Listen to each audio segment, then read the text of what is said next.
Ayan, Diyos. Oh, na ano na yung naayos na yung ano mo, yung cabinet mo. Ayan oh, maganda na. Ayan oh. Hindi na siya sabog-sabog. Ayan, nasa ano na siya oh.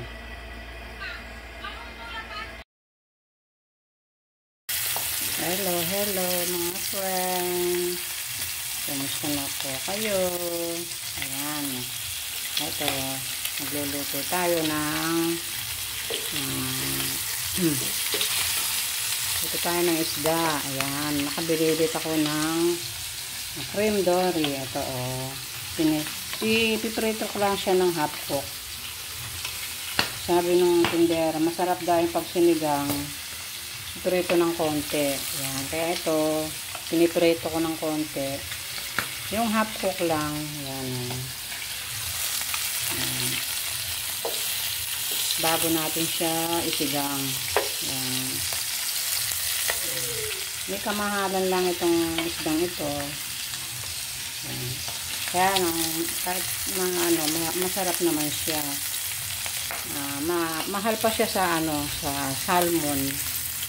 So, ito 240 ang kilo, yung salmon ni 200 lang. Medyo mura tong ano, cream dory na to. Ayan. Ito yung ating mga pangsahog. Ayan, ito yung ating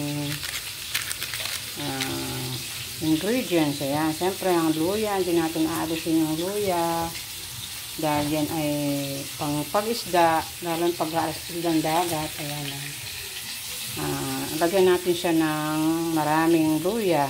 At siyempre ito, marami tayong gulay. Meron din tayong gabi, tsaka yung ating radish, yung ano, itong gulay na to, oh, yung radish. Tapos, meron tayong okra dyan. Yan. Tsaka, siyempre, lagyan natin siya ng chili green. Tsaka yung ating kangkong. Yan. Yan, paborito ni Daddy Lolo yung kangkong. Yan ang gusto niyang pinapalagay sa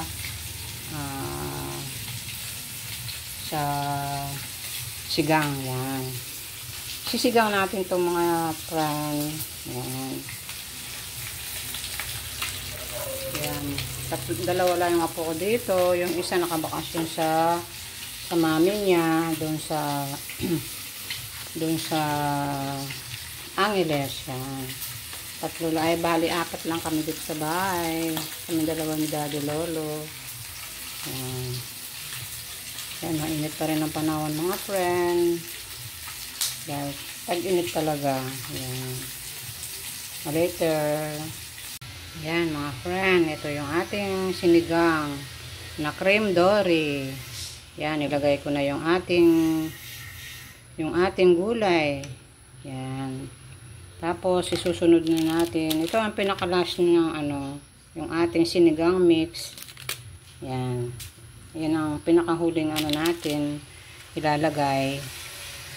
At ito, kumukulo na siya. Ilalagay na natin yung ating cream dory, yung pinirito. Half cook lang ito mga friend. Para masarap daw pag ganyang piprito natin siya ng half cook. Yan. Yan, 4 na piraso to. Yan. Yan. Itong isa kong apong paborito niya to, yung nasa Angeles. Paborito niya itong isda na to. Ayan. Yan. Mahal pa sa karne itong isda na to mga friend. Pero okay lang. Basta nakakakain naman. Gustong gusto ng mga apo ko. Yan. Maano lang kasi itong isda na to. Mataba. Mataba itong isdang ito. Na malambot ang laman. Yan. Yan ang ating sinigang na cream dory. Yan. Tapos, ito yung ating sinigang mix. Maya-maya na natin ilagay. Yan. Ayan, kumukulo na siya. Yan. O, diba? Try nyo magsigang nito mga friend. Itong ating isdang cream dory. Yan, ano to, isdang dagat na malalaking isda to mga friend. Kaya lang, madalang lang itong ano, madalang lang itong makakita sa palengke dahil nga sa mahal nga yung isdang ito. Yan. Bihira lang silang makahuli itong isdang ito. Yan. Kaya pag nakakita ako sa palengke, ayan, bumibili agad ako dahil nga gustong-gusto ng mga apo ko. Yan. Lalagay na natin yung ating sampalok mix. Ayan. Ayan. Lalagay na natin yung ating sampalok mix. Ayan, yung ating pangsigang. Ayan, nilalagay na natin. Ibubudbud na natin. Ayan.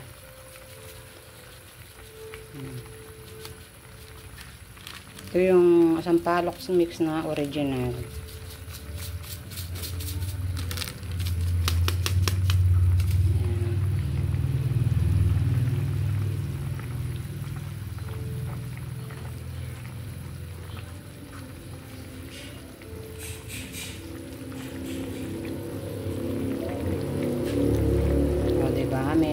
May ulam na tayo for today. Today is Wednesday. Yan, Wednesday na agad mga friend. Yan. Maya kakain na tayo niyan. Later. Yan mga friend. Paluto na itong ating sinigang. Ayan, kumukulo na siya. Yung ating sinigang na cream dory. Ayan. Maya kakain na tayo. Yan ang ating for today's vlog mga friend. Sinigang na cream dory. Yan, with vegetable. Yan. Takpan muna natin siya ulit. Yan.